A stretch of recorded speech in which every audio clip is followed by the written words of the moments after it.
Welcome, everybody, to another episode of the Tech Guys Who Invest podcast. On this episode, we have Larissa Green, who is the Director of Education for Advanta IRA.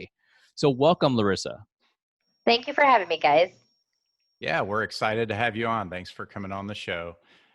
Larissa, our first question for you is around a solo 401k. That's a little bit different than a self-directed IRA, and I don't think a lot of people know what it is. Can you tell us what a solo 401k is?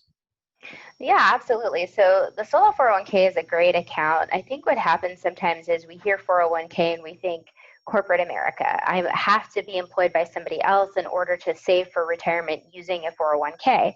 Many people know about IRAs. Okay, I can put money into an account basically opened and designed by me, but what about a solo 401k? Well, it is really just as you would expect. It is a retirement account for somebody that is self-employed. You don't have to have a formal entity established as your employer in order to qualify. And it's a 401k, and the advantages that exist for a 401k in the corporate world also exist for those people that are considered sole proprietors and independent business owners. So very simply, it's a retirement account for those that are self-employed, and also people who have side gigs can qualify as well. All right. So what would be the difference between, I guess, a 401k that I have with my employer and a solo 401k? So the 401k is essentially established by an employer, and so it's really not much different than your corporate plan. But with a solo 401k, you are establishing the plan. So you, again, as a sole proprietor or an independent business owner, are establishing a plan. This plan allows for employee contributions and employer contributions, just like your corporate plan does. The biggest difference here is that you're really wearing two hats. So you're both the employee and employer, which means you just simply have the ability to put more away on an annual basis. There's a lot of flexibility with a 401k, which means if you can make a contribution this year and max out your employee contribution, which is $19,500 for 2020, then you're welcome to do so. If this year isn't the best year for you to max it out and you just want to put $5,000 or $10,000 into that account, you have the ability to do that as well. So it's very flexible. And then your business can also make a contribution. We typically think of it as a matching contribution, but I don't like to say matching because we're not putting some percentage in based on what you contributed as the employee. What we're doing instead is making an employer contribution. It's not matching. So it's another 20 to 25% of your total earned income that you can put into this account. So again, the ability to put a lot more away than you would be able to with a traditional or Roth IRA. And so just to give you guys an idea, the annual contribution limit for a solo 401k for 2020 is $57,000. Okay. Wow. That's a lot. That's a higher. big difference from $19,500. So if I was a W-2 and I had like a side business, like a legitimate side business, LLC and everything, could you have a 401k with an employer and a solo 401k? You could, and actually, it doesn't have to be legitimate in that it doesn't have to be a formally formed entity. You can, again, as a sole proprietor, Larissa Green is, selling things on eBay and she's getting 1099 income. Again, has to be earned income, have to be something that I'm paying FICA on. But if I am doing that, then I actually still do qualify for the solo 401k.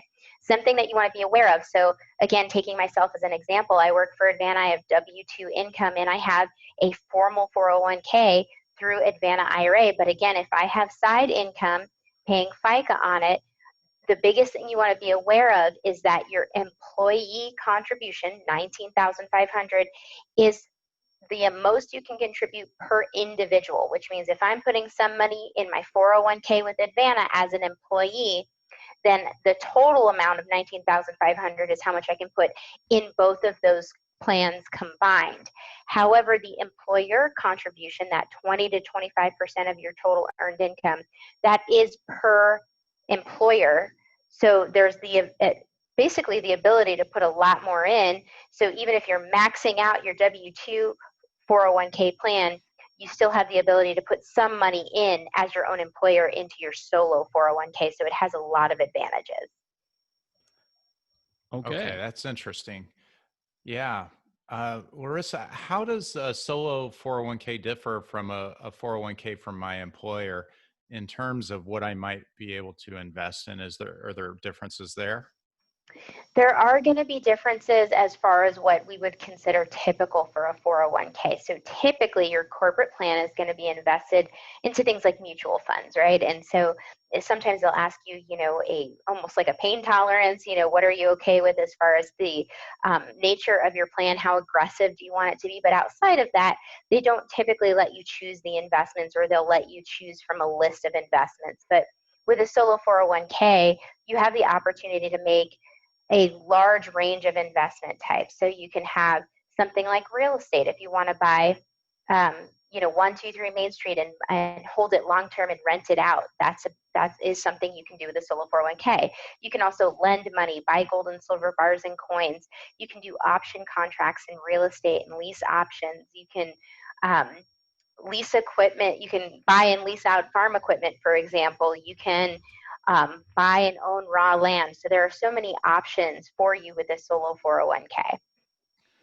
Yeah. So you mentioned gold, and I know there's a lot of talk about gold right now. Can you explain a little bit about maybe what you've seen, or some strategies you've heard of, just being in the industry, where folks are using a solo 401k to buy physical gold? How does that work?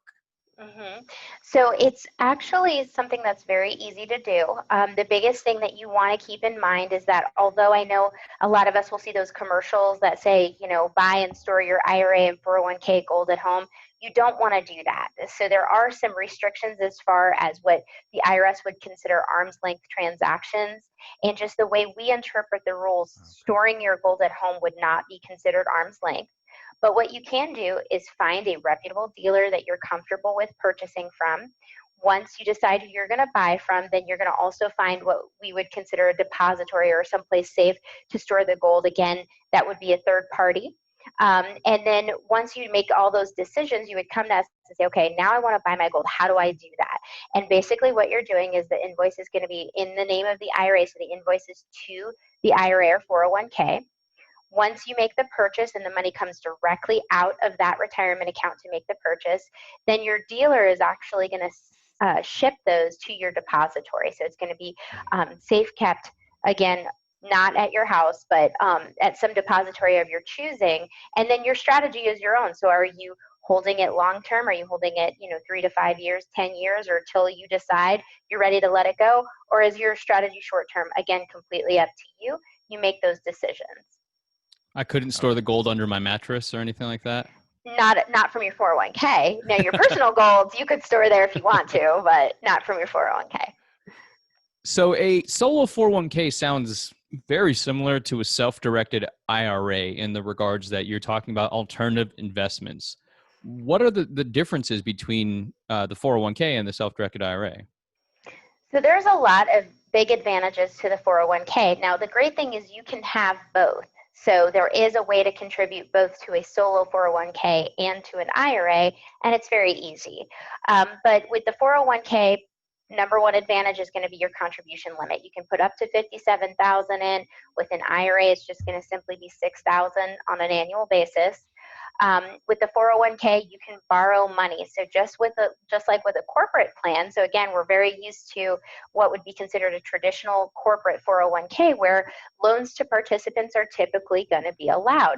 Well, you can't borrow from your IRA. That's not possible. But with a solo 401k, you can opt in to allow loans to the participant being used. So you can take $50,000 or 50% of the total value of that account, the lesser of the two, and you have 5 years to repay it. So it is an actual formal loan with terms that you want to make sure you're making payments to. The IRS has very specific requirements for that, but you can do it. Another big advantage of the 401k is that you can actually make some of your contributions, specifically the employee contribution, Roth. So if you want to save some pre-tax money and some Roth money, the solo 401k will allow you to do that. And I just want to mention also, if you're listening to this and you're thinking about a solo 401k or you already have one, you just want to make sure that your plan, if you've already adopted or that you're looking at adopting, allows for these options, because not all plans do. But you will find that you can make contributions Roth. You also might have the ability to immediately roll pre-tax contributions to the Roth component, meaning your 401k could be 100% Roth funds. So that's pretty awesome. There's some other advantages as well. Things like if you're going to buy real estate in an IRA and you want to use a loan to purchase that real estate, you would expose the IRA to something called unrelated debt finance income tax. In the 401k, you do not expose it to that tax. So again, if you're borrowing to purchase real estate, the 401k does avoid that tax. So that's a great advantage to the plan. Yeah, it's great. We have a lot of multifamily investors who listen to the show, and they'll be happy to hear that it's not exposed to that. Absolutely, yep, because that does apply when you're investing into a syndication. So even if you're a limited partner, if there's debt on it, it could expose your IRA to that tax. And so with the solo 401k, you're not exposed. If someone does have a self-directed IRA and they have invested money from that in a syndication, and then they hear this episode and they think, wow, I'd like to roll it into a solo 401k so I don't have to pay that UBIT. Is that pretty easy to do? Are they able to do something like that? Or They could. I always just want to mention that you want to make sure you qualify for the solo 401k. We're not going to qualify you, but if you call me and have questions for me, okay, what would qualify me? We could certainly go over that, but just remember that basically it's having self-employment income. But then yes, it could be very easy. We would just work with the partnership that you're invested in to make sure the title of their investment, so their limited partnership, gets moved over to show that the 401k has actually now made the investment. It's really just a changing of the vesting to show that the 401k is the investor now instead of the IRA. Gotcha. Okay. Now, from a notes perspective, how can somebody do a note deal with a solo 401k? It's very easy. I mean, if you've invested in notes before, you're very familiar with the process. The biggest thing, again, is going to be that vesting. So when you are the lender personally, right, you're going to put your name or your LLC's name as the lender. In this case, it's just your solo 401k. And the cool thing about a solo 401k is you get to name it also. So again, using myself as an example, I might call it Sunshine 401k Plan. Well, then the lender on my documents is Sunshine 401k Plan. Very simple, very easy. Money comes out of the 401k for the loan. Money and repayment income all goes back to the 401k. Nice. I think I would name mine Kevin. Yeah, I'll take Adam. Adam's 401k. Confuse people. Nice. So what happens if I have this solo 401k and then I hire an employee? Does it blow up my plan? It doesn't blow it up, but at the time that you're getting ready to hire an employee, you do want to check on their qualification for joining the plan. And if they do qualify to join the plan, now you have to either close the plan or you're going to move to a larger plan that incorporates employees. The solo 401k is simply not set up to take on employees because of the Department of Labor and IRS rules that require discrimination testing. So the fairness rules basically say that, the solo 401k, they don't apply here because it's just the business owner, their spouse, and any partners in the business, but no actual employees. So fairness testing, discrimination testing doesn't apply. Once you add employees, now you have to look at that discrimination testing. And so now you need to go to a third-party administrator that can help you with those rules, that you want to make sure that you're compliant. So you can simply roll some of your assets over to the larger plan. You can do a record-keeping only plan where basically you're working with a plan administrator that will allow you to still self-direct a portion of that plan, which they do exist. And so there are some things you should be aware of if you're looking at adding employees as your business is growing, but it's still doable. You can still make it work. Okay. That's good to know you have some options. I was curious if you've ever seen something like that where a person had a company that had a solo 401k and then they realized they were growing, but it was in the same type of industry. So they just created a different company, a different LLC, and they could make that the LLC that they expand their business in. Maybe that's outside the scope of what. what we're talking So, about here, but that thought mhm. occurred to me. No, it does happen, but what you have to be careful of is what they call a control group. So if you have a solo 401k and let's say that business is business A, and then you have business B that is now growing and is going to need employees, they're considered the same business. That's called a control group. And they look at common ownership, for example. So, if I only own 10% of a company, I own 100% of a company that does something 100% different, that might not be part of a control group. But if, Larissa Green invests in real estate in company A and Larissa Green invests in real estate in company B and now needs an assistant, we're really still part of company A. And so we would need a plan that allows for the discrimination testing and includes the employee. Okay, makes sense. There's a lot when it comes to a solo 401k. You break it down so simply. Out of curiosity, why do you think that this isn't as widely known as the traditional, I guess, Fidelity 401k, for example?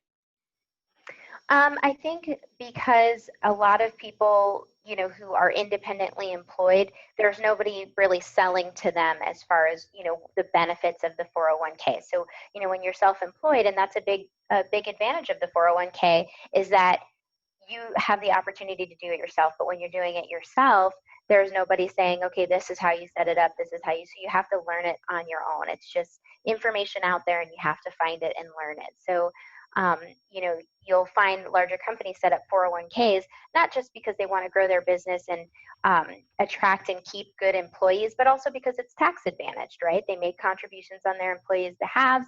They get a tax advantage for doing so.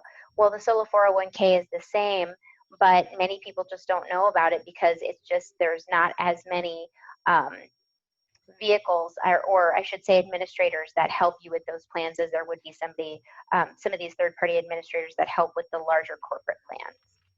Okay, so there's a multitude of factors where it makes sense because the traditional 401k with the employer, you have these massive custodians that are marketing, spending billions of dollars, but the self-employed person, it's like who's marketing to them. So that's a very good point.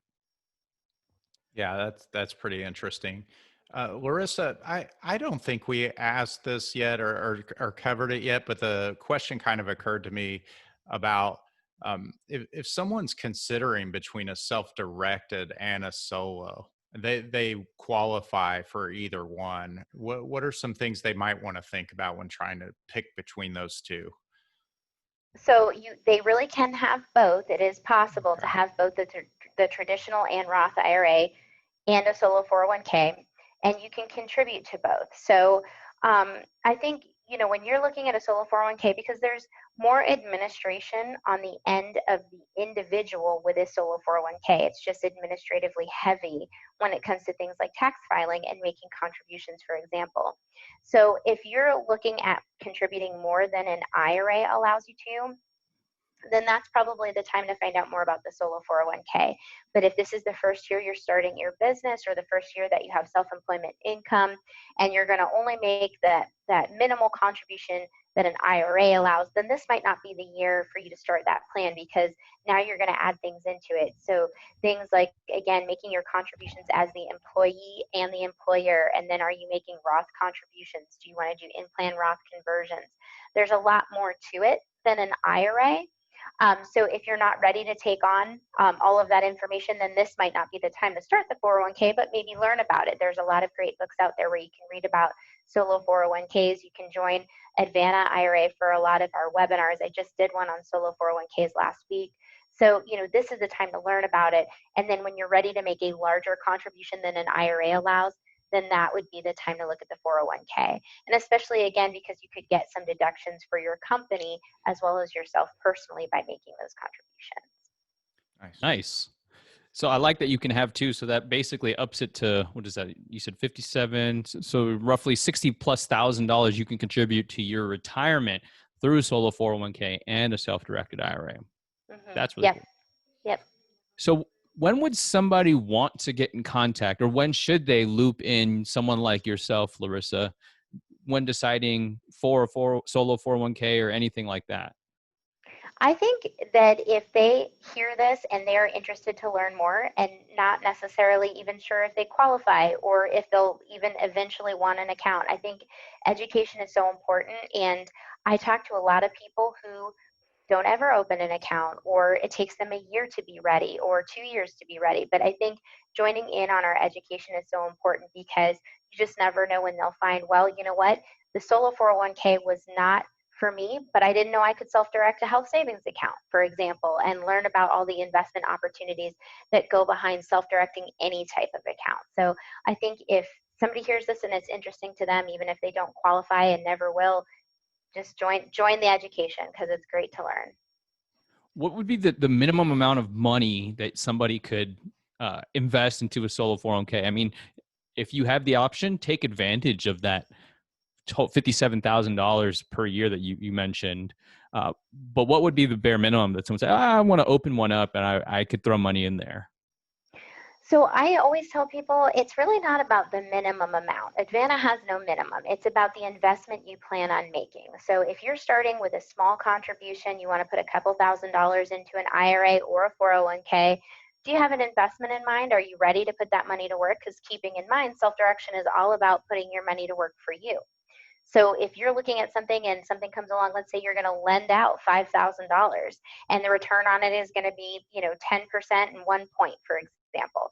Well, then you're putting that money to work and now it's time to get the account open. It's really not about the minimum, just what are your plans for that account? I have people start with small amounts. They start with a contribution and they buy tax liens, for example. So it's really more about what you're going to do with the money and less about the amount.